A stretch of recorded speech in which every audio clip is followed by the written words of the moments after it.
इस स्टूडेंट ने पेपर गलत अटेम्प्ट किया है, क्वेश्चन के आंसर सही नहीं दिए, लेकिन फिर भी ये पास हो गया है। और ये जो स्टूडेंट है ये टॉपर स्टूडेंट्स की कैटेगरी में शामिल था। इसने बहुत अच्छा पेपर अटेम्प्ट किया लेकिन ये फेल हो गया। और ये जो स्टूडेंट है इसको एग्जामिनर पास करना चाहता था लेकिन फिर भी ये स्टूडेंट फेल हो गया। और ये फेल कैसे हुआ आप लोगों को दिखाता हूँ, पूरी जो रीज़न है इसके फेल होने की ये भी आप लोगों को समझाता हूँ, और क्राइटेरिया 100% मार्क्स लेने का ये आप लोगों को बताता हूं। और स्टूडेंट्स कौन सी ऐसी 6 गलतियां करते हैं जिनको अगर स्टूडेंट नहीं करेंगे तो गारंटी देता हूं कि बहुत अच्छे मार्क्स लेकर स्टूडेंट पास हो सकते हैं। अगर वो इस स्टूडेंट की तरह गलत भी क्वेश्चन लिखेंगे तो फिर भी एग्जामिनर उन स्टूडेंट्स को पास कर देगा। तो चलिए जनाब देख लेते हैं कि कौन सी ऐसी 6 मिस्टेक्स हैं जिनको अगर स्टूडेंट नहीं करेंगे बोर्ड के एग्जाम में तो वो बहुत अच्छे मार्क्स लेकर पास हो सकते हैं। बिस्मिल्लाहिर्रहमानिर्रहीम, अस्सलाम वालेकुम अजीज तलबा, मेरा नाम है प्रोफेसर नासिर अरफात नासिर और आप लोग देख रहे हैं मेरा यूट्यूब चैनल बहार इल्म टीवी। आज के इस वीडियो में हम आप लोगों के साथ 6 ऐसी मिस्टेक शेयर करने जा रहे हैं कि जिनको स्टूडेंट्स रिपीट कर रहे हैं बार बार तो वो फेल हो रहे हैं। अगर आप लोग इन 6 मिस्टेक्स को बोर्ड के पेपर में नहीं करेंगे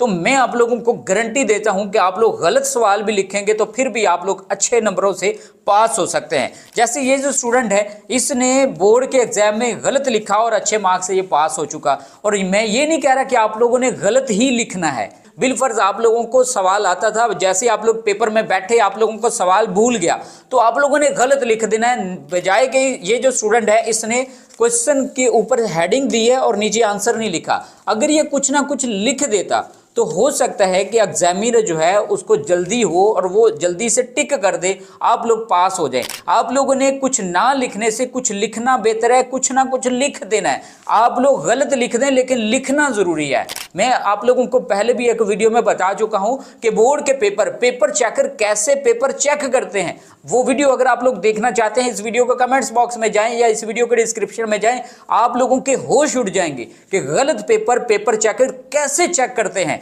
और कितने ही ऐसे टॉपर स्टूडेंट हैं जो बहुत अच्छा पेपर अटेम्प्ट करते हैं लेकिन वो फेल हो जाते हैं और पेपर चेकर की ही मिस्टेक्स होती हैं। आप लोगों ने मिस्टेक्स नहीं करनी। जो आप लोगों को ब्लंडर बताने जा रहा हूं जो स्टूडेंट्स बोर्ड के पेपर में करते हैं वो मिस्टेक्स आप लोगों ने नहीं करनी। तो कौन सी मिस्टेक्स आप लोगों ने नहीं करनी बोर्ड के पेपर में, तो जनाब आप लोगों को बताते हैं। पहली मिस्टेक जो आप लोगों ने नहीं करनी वो ये है कि आप लोग आंसर जो लॉन्ग होता है उसकी हेडिंग्स नहीं बनाते, आप लोग सब हेडिंग्स नहीं बनाते, आप लोग मेन पॉइंट्स को हाईलाइट नहीं करते, आप लोग गंदी सी राइटिंग के साथ मिक्स कर देते हैं मटेरियल, जो कुछ आप लोगों ने लिखा है वर्ड के साथ वर्ड मिक्स अप कर देते हैं।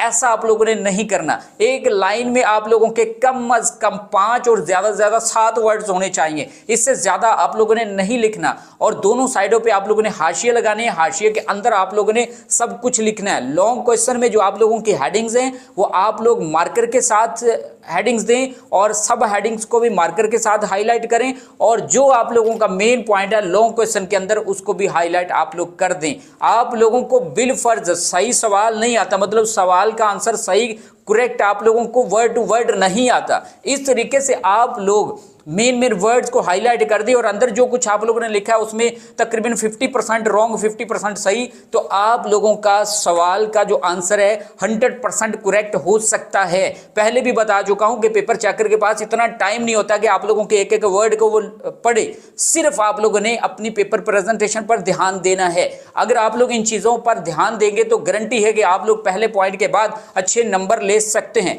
दूसरी जो गलती आप लोगों ने नहीं करनी वो ये है कि आप लोग पहले ही पूरे पेपर को रीड कर लेते हो। जब आप लोग रीड करते हो और पहला भी सवाल आप लोगों को आया, दूसरा भी आया, टिक करते गए आप लोग, और आप लोगों ने पहले सवाल पढ़ लिए। बिलफर्ज 20 सवाल है शॉर्ट क्वेश्चन, और शॉर्ट क्वेश्चन में से मतलब 20 शॉर्ट क्वेश्चन में से आप लोगों को 10 आते हैं और 10 पे टिक आप लोगों ने लगा ली, बाकी 10 आप लोगों को नहीं आते। तो उसी पर ही आप लोग सोचने पर मजबूर हो रहे होते हो, अपना टाइम वेस्ट कर रहे होते हो कि ये 10 मुझे क्यों नहीं आते, फिर सोचने लग जाते हो। ऐसा आप लोगों ने नहीं करना। जो आप लोगों को सवाल नहीं आता फिलहाल उसको छोड़ दें।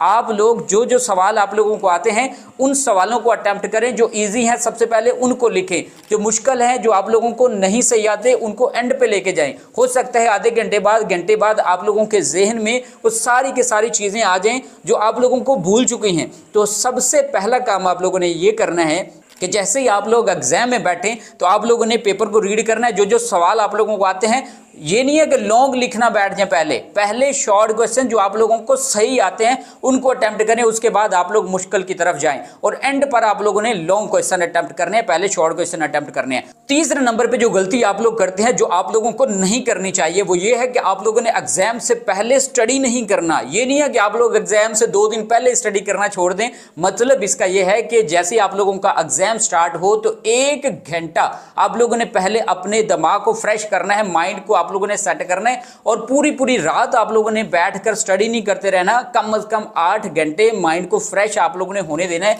ये ना हो कि आप लोगों का सुबह पेपर है, सारी रात आप लोग जनाब वो पढ़ें और सुबह एग्जाम के हॉल में जाके आप लोग सोना शुरू कर दें। तो ऐसा आप लोगों ने नहीं करना। खुद को आप लोगों ने फ्रेश भी रखना है। 1 घंटा पहले आप लोगों ने सारी जो बुक्स हैं सब कुछ एक साइड पे रख के आप लोगों ने रिलैक्स होना है और पानी आप लोगों ने पानी का इस्तेमाल आप लोगों ने ज्यादा करना है। इस तरीके से आप लोगों का जैसे माइंड फ्रेश होगा, आप लोगों की सोचने समझने की जो सलाहियत है वो बूस्ट होना शुरू हो जाएगी और आप लोगों ने जो कुछ भी पढ़ा है पूरे साल के अंदर वो सब कुछ आप लोगों के सामने शीशे की तरह आना शुरू हो जाएगा। तो ये काम आप लोगों ने जरूर करना है। चौथे नंबर पे जो मिस्टेक आप लोगों ने नहीं करनी वो ये है कि आप लोगों ने 2 नंबर का जो सवाल है उसके ऊपर 15 से 20 मिनट नहीं लगाने। बहुत से ऐसे स्टूडेंट होते हैं कि 2 नंबर मिलते हैं एक क्वेश्चन के आंसर को अटेम्प्ट करने के लिए, शॉर्ट क्वेश्चन की बात कर रहा हूं, तो वो उस पर 15 मिनट 20 मिनट लगा देते हैं। ऐसा नहीं करना। आप लोगों ने शॉर्ट क्वेश्चन को 5 मिनट के अंदर अंदर या 2 मिनट के अंदर वाइंड अप करना है और अगला जो सवाल है उसको आप लोगों ने स्टार्ट कर देना है। तो छोटे सवाल पे ज्यादा आप लोगों ने टाइम नहीं स्पेंड करना। 5वें नंबर पे जो गलती आप लोग करते हैं वो इस तरह खाली पेपर छोड़ देते हो। खाली पेपर आप लोगों ने नहीं करना है। आप लोगों ने क्वेश्चन की हेडिंग दी ऊपर और नीचे आप लोगों ने इसका आंसर कुछ ना कुछ लिखना है और दोनों साइडों पे आप लोगों ने हाशिए लगाने हैं। पहले भी आप लोगों को बता चुका हूं कि एक लाइन में कम से कम 5 वर्ड्स और ज्यादा से ज्यादा 7 वर्ड्स लिखने। इससे ज्यादा आप लोगों ने नहीं वर्ड लिखने, मतलब वर्ड के साथ वर्ड मर्ज नहीं कर देने। आप लोगों ने खुला खुला करके लिखना है। आप लोगों ने एक लाइन के बाद एक लाइन छोड़नी भी नहीं है। ये नहीं है कि आप लोग ये लाइन लिखी और दूसरी लाइन छोड़ दी फिर तीसरी भी लिखा। इस तरह आप लोगों को ज्यादा नंबर नहीं मिलेंगे। शीट का ज़्या होता है। इस तरीके से आप लोगों को एक शीट ही मिलती है। इस तरीके से आप लोग अगर अटेम्प्ट करोगे अपना पेपर एक लाइन छोड़कर तो आप लोग फेल भी हो सकते हो। और ऐसे अगर आप लोग खाली पेपर छोड़ोगे तो फिर भी आप लोग फेल हो सकते हो। एग्जामिनर आप लोगों को पास करना चाहता है। अगर आप लोग पास होना चाहें तो आप लोग इस तरीके से खाली पेपर छोड़ोगे तो कौन आप लोगों को पास करेगा। खाली पेपर कभी भी नहीं छोड़ना। एंड पर जो छठी गलती आप लोग करते हैं इस तरीके से 15 नंबर भी आप लोगों के कम हो गए तो आप लोगों की जो पोजीशन है वो भी डाउन हो सकती है। 15, 20, 50 तक आप लोगों के नंबर खत्म हो सकते हैं। आप लोगों के डिडक्ट हो सकते हैं नंबर। अगर ये छठी गलती आप लोग करेंगे तो आप लोगों ने जब भी पेपर मुकम्मल खत्म कर देना है, मुकम्मल पेपर अटेम्प्ट कर लेना है तो आप लोगों ने एक बार रीचेक जरूर कर लेना है। एक बार रीड करना है आप लोगों ने थारोली पेपर को, देखना है जहां पर गलती है, मिस्टेक हो रही है तो आप लोग उस चीज को भी जरूर मद्देनजर रख के उसको क्लियर कर सकते हैं। अब फॉर एग्जाम्पल आप लोगों ने मैथ का पेपर अटेम्प्ट किया है और आंसर लिखते हुए आप लोगों ने कोई भी आंसर आप लोग एंड पे लेकर आते हैं, उसमें आगे कोई मेजरमेंट का कोई भी साइन है, आप लोग अगर नहीं लिखते तो आप लोगों के 2.5 मार्क्स डिडक्ट हो सकते हैं। तो इस तरीके से माइनर सी मिस्टेक से आप लोगों के बहुत ज्यादा मार्क्स कट हो सकते हैं। तो रीचेकिंग आप लोगों ने जरूर करनी है। थारोली अपना जो पेपर है जब आप लोग कंप्लीट कर लेंगे उसको रीड आप लोगों ने जरूर करना है। तो ये 6 मिस्टेक्स थी अजीज तलबा। उम्मीद करते हैं आप लोगों को इनकी समझ आ चुकी होगी और मजीद ऐसी वीडियोस हासिल करने के लिए आप लोग हमारे YouTube चैनल को जरूर विजिट करते रहा करें। Thank you.